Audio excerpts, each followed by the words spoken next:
In this video, we are going to talk about the 5 best money moves in your 20s. So before starting, please like this video and subscribe to this channel for future updates. Welcome to your 20s, the era of. For many of us, this means finding our own primary care providers, feeling very adult with a face mask and a glass of wine on a Friday night, and, you know it, stepping up this whole money management thing.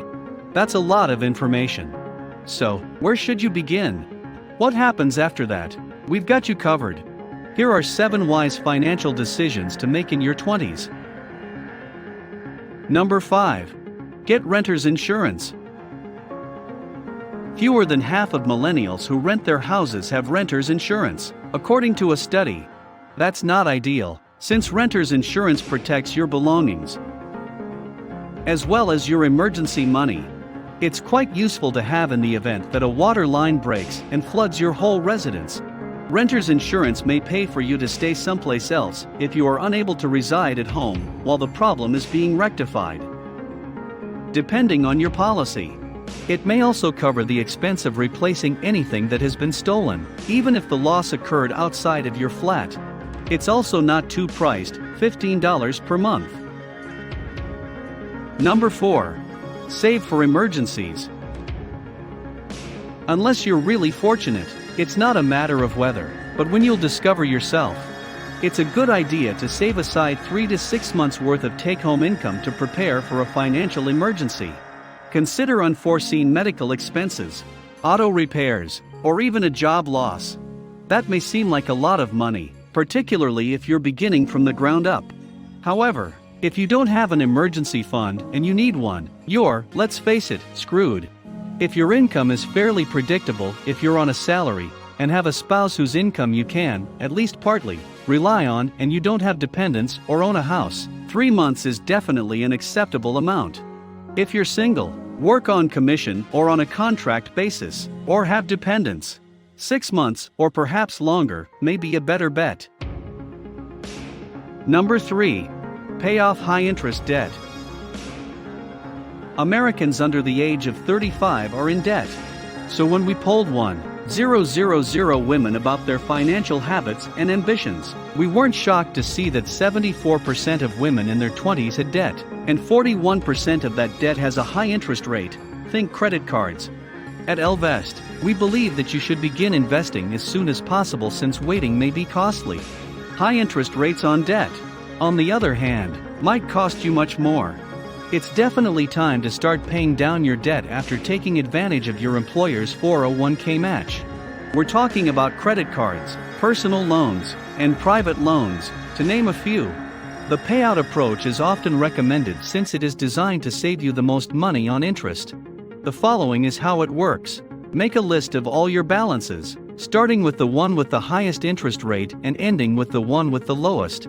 Pay extra on the debt with the highest interest rate using whatever wiggle space you can find in your budget, while still making the minimum payments on all the rest. Continue working your way down the list until that one is paid off. Number 2. Get that employer match. In virtually all circumstances, once you have a grip on how your money is going, the first step is to fully use your, if one is accessible to you. 2 words. Unrestricted funds. I'll say it again. Free money.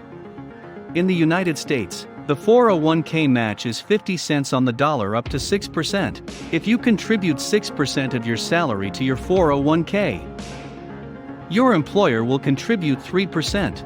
Your company is basically offering you a 50% return on your investment in this situation. When you compare it to what the stock market has historically returned, it's clear that the stock market has underperformed. It's rather large.